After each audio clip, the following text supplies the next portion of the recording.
Welcome to Pointers, a C++ mini-series. Hi, I'm Ghost, and in this series, I'll be going over a bit of how memory works, raw pointers, smart pointers, and common pitfalls and exceptions. I'll cover those concepts using visual illustrations and implement real code line by line. Everything we work on in this series will be made available in a GitHub repository, and the link will be in the description below of each video released. This series is made for beginners, but seasoned programmers can still take advantage as a refresher. In this video, the first video of the series, I go over a bit of how memory works in a program, as well as an introduction to pointers conceptually. It is important not to skip this video to ensure full comprehension of pointers. With that said, let's take a look at how memory works. Okay, so memory in program. For every piece of data, whether that's an integer, float, string, etc., you use in your program, it exists somewhere in memory. For a running program, two main memory regions are used. That is the stack and the heap. The stack stores local variables in function calls, while the heap is used for dynamically allocated memory. Now, it is important to note that the stack and heap is created per program that runs. So in other words, let's say we created a program and then we ran it. Your operating system will create an independent stack and heap for that specific program. If you were to run a separate program, even at the same time, that separate program will have its own stack and heap. These are both memory regions within your RAM memory. Now, to visualize each region a little more closely, we're going to begin with the stack and then we'll move on to the heap. Okay, so here we see data on the stack as a code snippet. Now, all we have is our main entry point, which is the entry point to your program. And then we have a float called x, which we initialize to 25.5. And then we have this function here, which is part of the standard template library. And all it really does is take a numeric value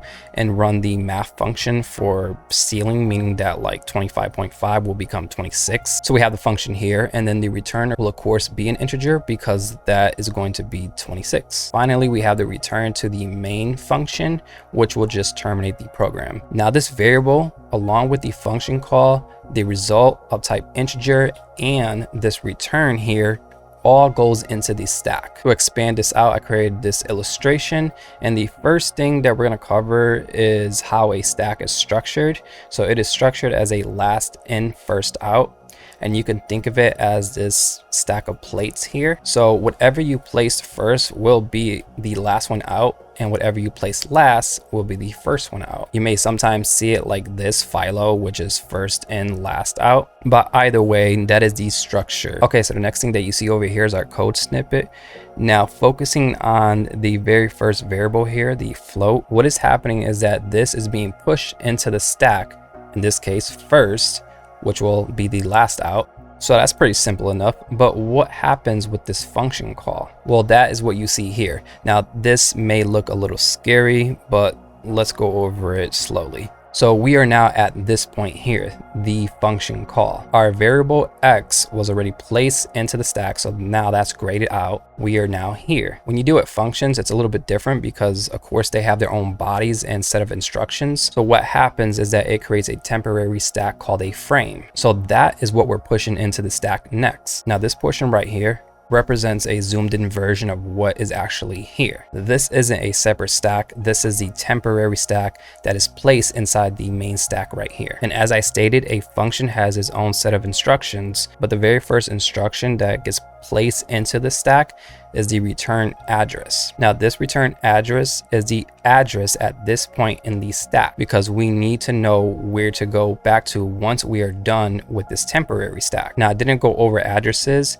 but you can think of it as every single block here. So this one here and this portion here has its own address. Better yet, you can think of it as an array with their indexes. So starting with 0, 1, 2, 3, and 4. It's pretty similar in that nature. So it will have its own unique address, but for now we could just say 0, 1, 2. So what happens is this address here, 1, gets placed into this temporary stack frame first, and that is what's here. So that way, once we are done, we know where to go back to. We won't go back to 0 and we won't go above it. We're gonna go back to this address here. Now these next two things are pretty much like a bird's eye view because I'm not going to go too deep into what this function actually does. But for simplicity, you can see kind of how it's working.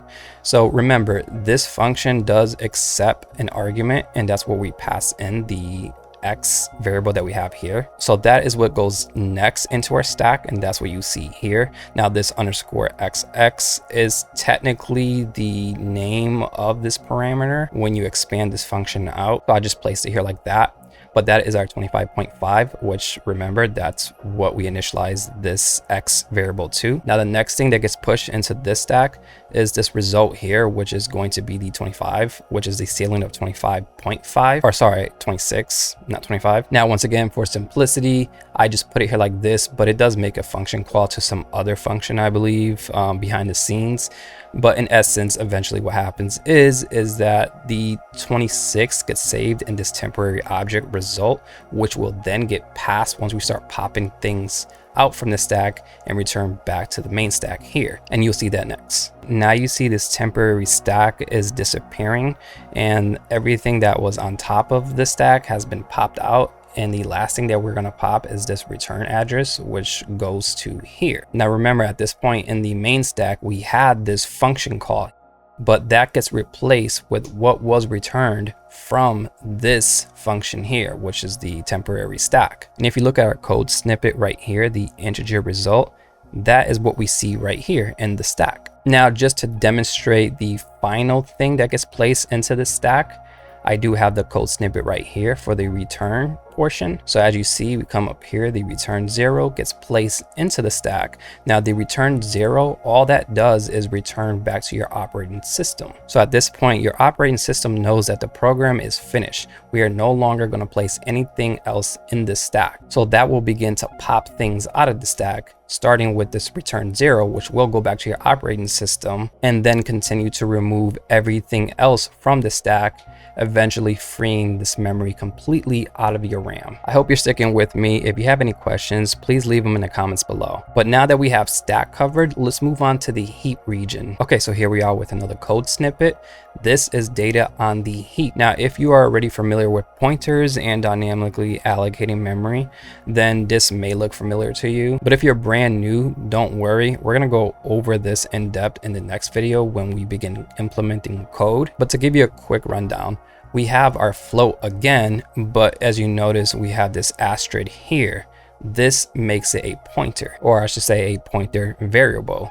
So this is no longer just a regular float variable, it is a pointer float variable. Now on the other side, we have this new float, and then we pass in the value here, which is going to be our constructor. The new keyword is what dynamically allocates this memory into the heap. Now, I forgot to put the return 0 here, just in case if you're wondering, but it is possible to omit it and the program will still run. Now, the main difference between the heap versus the stack is that the heap memory is long-term while the stack memory is short-term. So one way you can think about it is that when you have your brackets like this, which is your scope, like your function, you can think about it as this being your stack.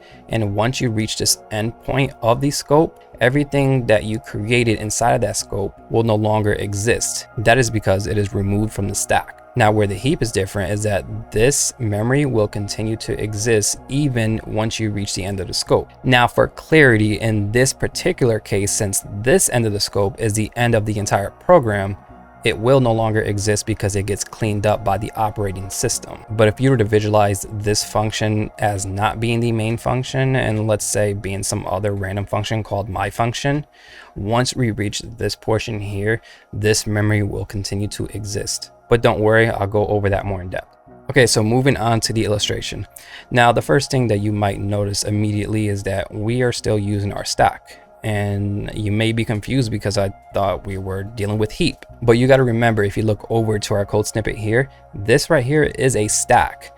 So the very first thing that we're doing here at this portion using the new keyword is that we are allocating, which is a C++ function that happens behind the scenes. And we already know that functions do go into the stack. So that is what you're seeing here. If you follow the arrow, we have our new float, that's going into the stack being pushed down here. And if we look at the expanded version over here, you will notice once again, the first thing that gets pushed into this temporary stack is that return address, which is the address right here on the stack. The next thing that gets pushed into the stack is what we passed in, which is 25.5. And at this point right here, this memory address, you can think of it as some functions that is running to allocate this memory onto the heap. And then once it's done, it returns that memory address for where it exists on the heap. So what you will see next is that these items here will get popped off one at a time, eventually making its way down to this return address.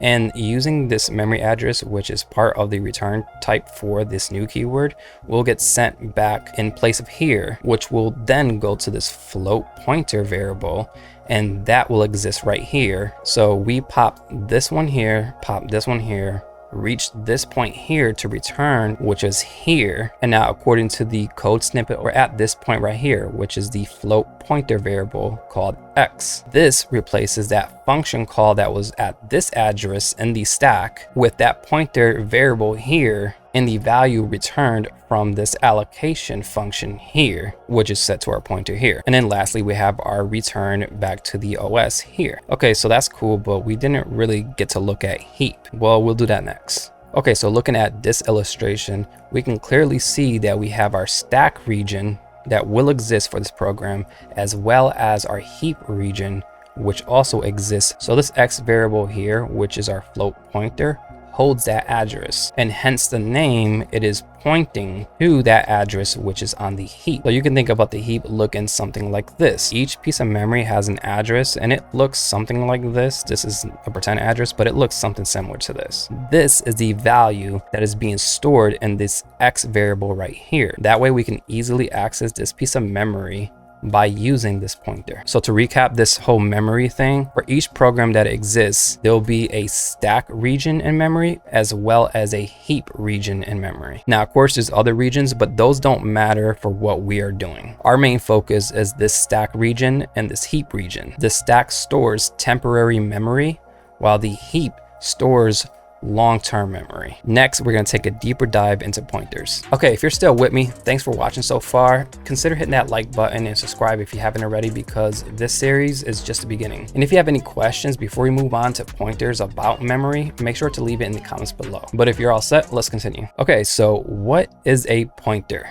Now, I'm not referring to the raw pointer, and I'm not referring to the smart pointer. I'm just referring to what a pointer is in general. A pointer is a variable that stores the memory address of another variable, dynamically allocated memory, or a function. Okay, cool. More illustrations. So what you see here is sort of the same thing that you've just seen a little earlier in the memory portion. What we are highlighting in this illustration is that this pointer is pointing to a dynamic object's memory address. More specifically, an object that exists in heap. So this right here is our pointer variable that is pointing to this memory address here, which looks something like this here, which is an example of the full address. And at this address here, we have an object of type int, which holds a value 24. This next illustration here highlights that this pointer is pointing to some memory on the stack. Once again, if you remember back in the memory portion of this tutorial, I stated that everything in the stack does technically have an address as well. And you can hold on to these addresses in a variable using a pointer. So this pointer variable here has a value, which is this address here, or this piece of memory that exists on the stack. Now, this part of the illustration here highlights that the pointer itself does also exist on the stack, and this pointer also has a memory address. Are you confused yet? Hopefully not, but to clarify it up, everything that exists in your program will exist on the stack, and since it's on the stack, it will have an address. So even pointers in which their values are for memory addresses also has a memory address. So technically, if we wanted, we can have another pointer above here that points to this memory address here of this pointer, which this pointer points to this memory address here, which happens to be an integer. So for clarity, pointers hold memory addresses as value.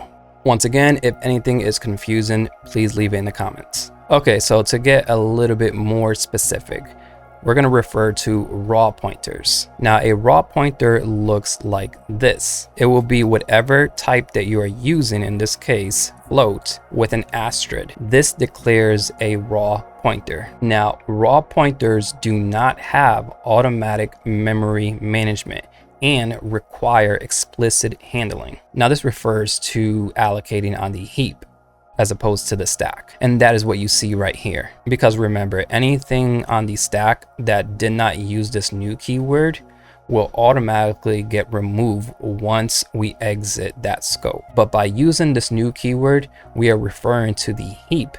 So we are allocating this memory to the heap, which we know is long-term. So if you are using a raw pointer, which we are in this case, you must handle the memory management because it is not automatic. That is for smart pointers, which we will get to later on in the series. Why learn raw pointers first versus smart pointers? Learning raw pointers gives an intellectual advantage when you use smart pointers. That is because you will know it's not just magic. You will have a basic understanding of how memory in a C++ program works and what is happening under those smart pointers, referring to the automatic memory management. Personally, I love to understand how something works and not just mindlessly use it. Okay, so to better explain what will happen if you do not handle the memory correctly, we can take a look at this illustration here. So pretend that you have some scope here, which could just be some random function that you have. And that's what you see here in this code snippet. We have a function called func, which will dynamically allocate this float, which we pass in a value of 25.5, and then we assign the memory address that gets returned from this new keyword, which is a function. We assign that address to this pointer here. Now, since this function does nothing else, and once we reach the end here, this will create a memory leak. And I'll go over exactly what a memory leak is. But what will happen is once we return to the caller, which will be some other scope above this function, which I illustrate here, we no longer have access to this object that is stored in the heap. Now, if you guessed it, that is because our pointer variable existed inside this scope here. Once we leave this scope, which essentially is a temporary stack, this variable no longer exists because it gets popped out of that stack. So now in this scope, which was used to call this function, we no longer have a way to access this memory in the heap. Remember, heap is long term, so this will continue to exist even outside of the scope. That is what you call a memory leak. So more specifically, a memory leak occurs when a program allocates memory, but fails to release it, causing unused memory to remain allocated and reducing available system memory over time. Now, basically what this means is we can quickly run out of memory if we are not handling the memory correctly. Now, to fix that, let's take a look at this illustration. So this looks very similar to the last illustration, but this is a fixed version. So once again, in this scope here, we do the same thing. We allocate new memory and we set the address to this pointer here. But the next thing that we do is we use the delete keyword, and what it does is it will free that memory in heap, meaning it will no longer exist long term. And we do that right before we leave the function, so we cause no memory leaks because we handled the memory before we left. Because remember, if we didn't do that, it will continue to exist on the heap and then we have no access to it. When we return to the caller, which is this scope here, we have no issues. That memory is gone and we have no memory leak. Note, any memory created in a program, whether it is being used or is a memory leak, will be released once the entire program terminates. This is because your OS, which is Windows, Linux, Mac, has an OS level memory manager, which will clean it up for you. Also, more specifically, since I didn't write it, remember the stack and heap exists per program. So if your program terminates, that means that that stack and heap will both be cleaned up, and that is cleaned up by your operating system memory manager. So don't worry if you created a bunch of memory leaks. It won't continue to exist outside the program and slow down your entire computer. You don't have to restart your whole entire computer. It completely goes away once the program terminates, because that heap and stack will go away as well once the program terminates. I just want to stress that and make that very clear. Okay, so next, why use raw pointers? Well, first thing is that you have direct memory control. So you decide when to create or to delete the memory. Number two, it is fast and lightweight. Raw pointers don't have these extra features like smart pointers, and that makes them slightly faster. Now, this isn't a crazy big advantage because smart pointers are heavily optimized and the performance is very close to each other, but they are slightly faster. Number three, performance critical code. Now, that's if you have real-time applications where the performance is crucial. Many game engines use raw pointers because of this. Number four, low-level programming. So that is using like microcontrollers, operating systems, hardware programming. It helps in directly accessing memory and hardware registers. Okay, so how about when not to use raw pointers? Number one, if you don't need direct control over memory, just use smart pointers. And number two, if you are working with high-level applications. Some examples include any GUI applications when you use Qt, web application frameworks, business applications for like data processing. Anything that isn't system level and more general C++, you might want to stick to smart pointers. Okay, so you're reaching the end of the first video.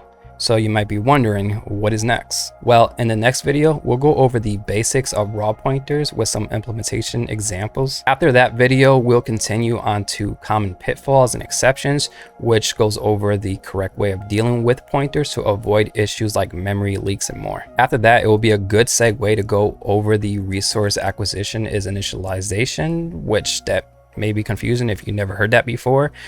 But we'll go over that before transitioning into smart pointers. And then the last videos of the series will go over smart pointers, their difference from raw pointers, and some implementations. By now, you should be armed with the intuition of pointers in general and a basic understanding of how memory works. If you found this video insightful, please consider hitting the like button and don't forget to subscribe so that way you don't miss the next video. Thank you for watching and for your support.